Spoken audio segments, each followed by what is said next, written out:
What's up, ladies and gentlemen? So we're gonna talk about why I like to use Ableton Live to produce house music. And also we're gonna talk about where I get my samples from and why I like to use those websites.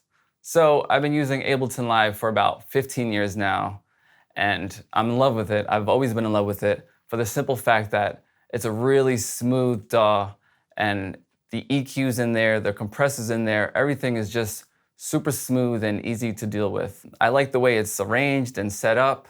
It's color coordinated. The returns and the groups for the tracks are just all perfectly set up and easy to find.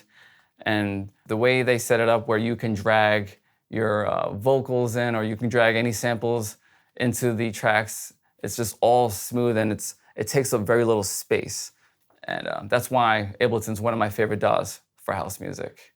Now, I like to go to certain websites like Splice, I go to Loop Masters, Loop Cloud. You can go to all these, there's millions of websites out there. My favorite place happens to be Splice because of workflow.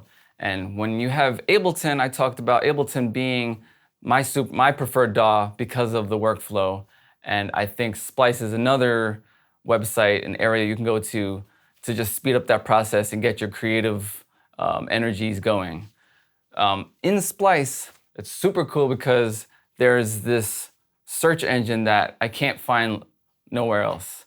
You could type in house vocal, 128 BPM in C major, and boom, you just get hundreds of samples to use.